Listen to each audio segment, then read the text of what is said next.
So yesterday was the Super Bowl, or the day before, depending on when I get this uploaded. An American tradition typified by the overeating of junk food and snacks, massive consumption of beer, and of course, enormous muscular men slamming into each other and wrestling around for their ball in the mud. As American as apple pie. If you can't tell, I'm not a huge fan of the event. Not that I have any problem with it, football just isn't my cup of tea. If I had to watch a sport, it would be baseball. At PNC Park, with a foot-long hot dog in one hand and icy light in the other. Judge me all you like, friends, that's as good as it gets. Anyway, in light of the event, I started thinking about pop culture, and all of this ideological virtue signaling going on in the mainstream media, particularly as it applies to companies and public figures. So, I want to talk about this concept. Virtue signal or die. That's what the left is now engaging in. While the virtue signaling coming out of Hollywood has been going on for years, We will. We will. We will. We will. We will. We will. We will be counted. We will matter. We will stand our ground. We will be brave. Brave. Brave. this past election cycle was both particularly pervasive and particularly repugnant. So, first and foremost, you have this sycophantic, whining, crybaby video where multi-millionaire Hollywood actors who live in mansions in gated communities try to tell the average working man how to think and feel. A racist, abusive coward who could permanently damage the fabric of our society. Do the math. Do we really want to give nuclear weapons to a man whose signature move is firing? Firing things?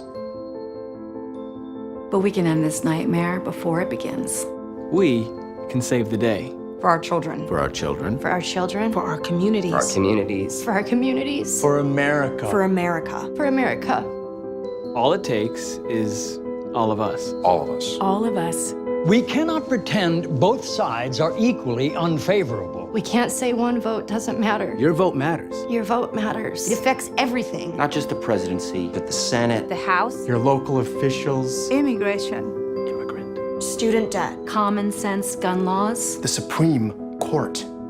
See, this isn't just an election, it's a tipping point. For the country. For the world. For your world. This was the first big one, and really, as I stated, the reality is that these incredibly wealthy one-percenters dictating politics to the working class people just came off, and not just to me, but came off to thousands, as disgustingly rude and out of touch. A theme that would become more common over time. I mean, the fact that these people are so far outside of the reality of the average American has only since been reinforced. Take, for example, the outrage about the so-called Muslim ban. Look, I don't know if I need to make a video about the entire thing. I might, but let me just say, to make it real quick, as everyone else with any brain cells still kicking around has said, it is not a Muslim ban. It is a temporary, 90-day limitation on immigration from 7 majority Muslim countries based on a list created by Barack Obama. And Obama did the exact same thing. So if you're pissed about it, learn about it first. Anyway, my point is that these irate millionaires crying and screaming about this executive order will never, ever, ever have to live anywhere near migrants. If there is an act of Islamic terror, they will be comfy and safe behind their garden walls. Of course, they don't understand why people are concerned about Muslim extremists who support Sharia law. They will never have to see or interact with these people. The closest Robert Downey Jr. will ever get to interacting with a first-generation immigrant is Juan, who mows the lawn of his vast estate. These people know nothing, and that's why when they try to speak for the American people, using the pathos of their own celebrity in a sad attempt to appear credible, they only drive the average person away. Of course, after that ad, there was the even more pathetic ad from even less famous Hollywood celebrities begging members of the Electoral College to vote their conscience, as long as their conscience involved betraying the college and the American people by voting against Donald Trump. There are 538 members of the Electoral College. You and just 36 other conscientious Republican electors could make a difference. By voting your conscience on December 19th. And thereby shaping the future of our nation. I'm not asking you to vote for Hillary Clinton. I'm not asking you to vote for Hillary Clinton. I'm not asking you to vote for Hillary Clinton. See, maybe you didn't get the memo here. But apparently, ethical behavior is now relegated to these clueless LA socialites. I have nothing else to say about this weak last-ditch effort to overthrow American democracy. Oh, but Computing Forever summed up my only real opinion towards it beyond that pretty succinctly. Aw, fuck, not Zephram Cochrane as well. So that brings me to what I'm really here to talk about. Why the hell are celebrities and advertisers doing this? And in addition, I want to talk about the topic of celebrities who refuse to virtue signal their complete and utter hatred of Donald Trump at any and every available opportunity. So let's start with Taylor Swift. The left has labeled her as an awful, horrific Trump-supporting bigot. Why? Oh, because she didn't jump on the bandwagon with all of the other out-of-touch celebs and screech about her support for the Hill Dog. She didn't trash the President of the United States, and she didn't make an appearance at the Women's March in D.C. In other words, she just didn't virtue signal enough. Even though she has made no public statements about Trump, that doesn't matter. The sheer fact that she didn't signal her virtue loud and clear is evidence of her heresy. Might as well brand her with a scarlet letter T and cast her out of society for this grave sin. Tay-Sway didn't do anything. Literally. She did nothing, and she's still being castigated for lack of action, for lack of virtue signaling. So I see the first reason why celebrities are doing this. If they didn't, they would be instantly labeled as wrong thinkers. That first ad was probably just anticipatory sycophancy to avoid exactly what's happening to the Tay-Sway. Of course, we all know Tay is a secret 4chan shitposter, so obviously she was on the Trump train. Anyway, it's not just her. It's not even just from not speaking out at all, it's from not speaking out at every single possible instance. So Lady Gaga performed at the Super Bowl, and it was generally a patriotic show to celebrate a patriotic event. She has publicly denounced Trump on Twitter, signed a petition targeting members of the Electoral College, and personally showed up in front of Trump Tower to protest him. Seems as though she's thrown her fair share of shade at the new president, right? Wrong! Because Gaga didn't turn the Super Bowl, an event for which I'm sure she was paid millions to perform at, into a battle of identity politics, knowing ostracizing and shaming about half of her audience would turn to shit. Yeah, she didn't want to start a riot, despite teasing that she might. She doesn't use every single opportunity to talk about how much she hates Trump. Traitor! Wait, no, that's impossible. She must have had a secret, hidden anti-Trump message between the 12 layers of irony in this performance, right? Of course! Where's the evidence? It's right here. It's because she performed a 5-year-old song about LGBTQ acceptance. Wait, no, it's because she performed America the Beautiful and This Land is Our Land, showing how much she hates the fascist dictatorship we live in. Or wait, are leftists becoming nationalists now? I can't tell. Oh, and if you thought those two little Twitter bitch fits were bad, imagine what it's like for celebrities and public figures who actually do anything. Let's begin with Jennifer Holliday, a singer who backed out of performing at the inauguration because she received an extreme backlash from the public. Let's listen to it in her own words. Then Friday morning I woke up and there was like this whole thing of terrible tweets and things on my Instagram, and I was like, oh Lord, what did I do? I couldn't even think about what I do, and they were like, you're singing at the... I was like, I am? What happened? You know, because we hadn't really finalized everything yet. Yeah. One morning you wake up and everybody hates you, and I'm like, what could I have possibly done to have this kind of things thrown at me? Well, why did you initially consider performing at the inauguration? Because I'm an artist and I love America. I just, you know,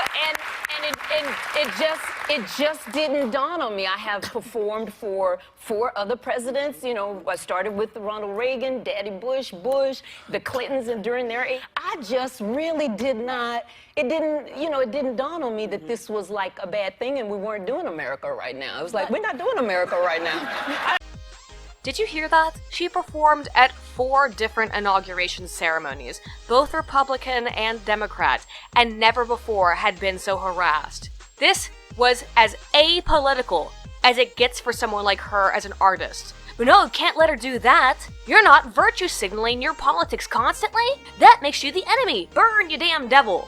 It's not just her. One of the other performers at the inauguration, 16-year-old Jackie Evancho, was mocked as being a bottom-of-the-barrel pick for the inauguration, as well as getting the same treatment as Jennifer Holliday about being a horrible bigot for doing a monumental favor for her career, including targeting her transgender sister. Of the social media world now, how do you handle, social media bullying, things like that? Social media can be a very, cruel place. Oh my gosh, yeah. So what's your attitude about handling that? Well, my family is kind of a big target. I have a transgender sister, and so a lot of hate goes towards us. But I also get a lot of... And the kicker? Like Holiday, this mere 16-year-old girl, Jackie, also performed for the Obamas. Twice. Okay, and you have sang for the Obamas before. So not your first time in front of a sort of presidential type audience. Yeah. What do you remember from singing in front of them, and do you hope to sing in front of presidents just moving forward? I think this is maybe your thing.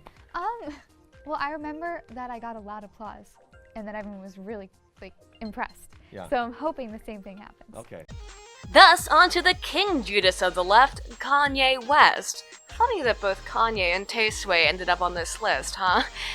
So this all started out when Kanye interrupted a concert to drop some very light red pills on his audience. Let's check it out.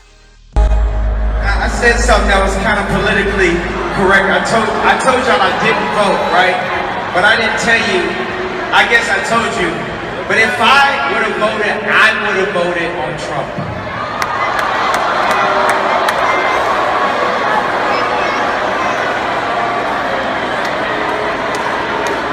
That don't mean that I don't think that Black Lives Matter. That don't mean that I don't think that I don't believe in women's rights. That don't mean I don't believe in gay marriage. That don't mean that I don't believe in these things because that was the guy I liberal audience immediately began booing and crying about Kanye's support of Trump, and he quickly ended the concert after having performed only 2 songs. Shortly thereafter, he was admitted to a hospital, canceling his St. Pablo tour, supposedly for being exhausted and for his own safety. He stayed in the hospital for an entire week. Now, not to go all InfoWars on you, but really? Immediately after he gets real with his audience and says some pro-Trump things, he has to go bye-bye? But the doctors couldn't stop my main man Ye. No, not alone. He was up and at 'em again within weeks. By mid-December, he was meeting one-on-one with Trump in Trump Tower, appearing for news crews shoulder to shoulder with the man. Let's have a listen about the purpose of his visit. But, oh my goodness, John Avalon. He's a good man. Oh. We had to show this picture, that's what I Doing well. Long time. We've been friends for a long time. Life. We discussed it. Money in 2020. Do you think that's something you still want to do in life this meeting? Kanye, are you considering performing at the inauguration next week? Kanye, no comment about your meeting with the president-elect. This is the president-elect of the United States. Nothing to say? I just want to take a picture right now. I mean, they look like they're kind of just having a good time. Kanye looks fine here, if a bit perturbed by the media, but fine. And of course, things were not apparently going so fine for Kanye, as rumors have circulated that Kim Kardashian, his wife of 2 years and mother of his children, is supposedly seeking divorce. Of course, this is completely unsubstantiated, and I'm not fucking TMZ, but given the turmoil surrounding Kanye's hospitalization, I would not be surprised. Oh, wait, what's this? Kanye deleted all his Trump tweets? Look, this is still developing, so I'll add annotations somewhere if this ends up being fake.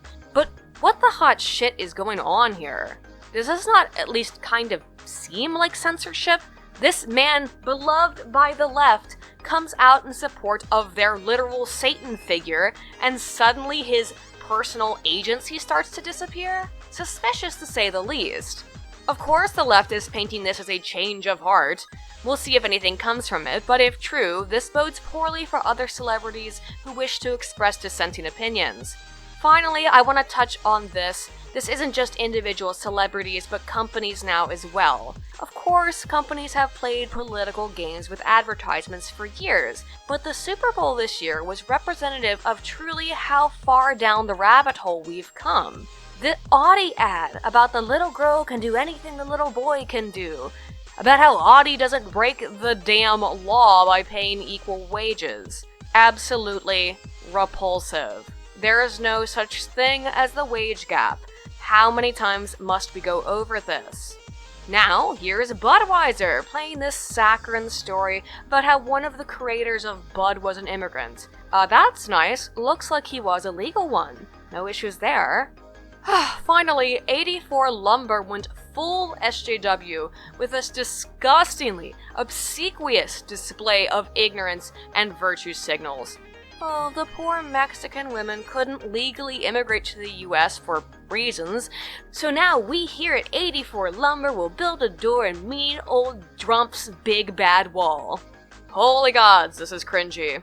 This whole display was nothing but pitiful, ingratiating garbage created for no purpose other than to meet this apparently now necessary status quo of constant virtue signaling to prove you're not one of the freaking Nazis. You can't even just say you're a Democrat. You can't even just say you're anti-Trump. You can't even say you're whatever.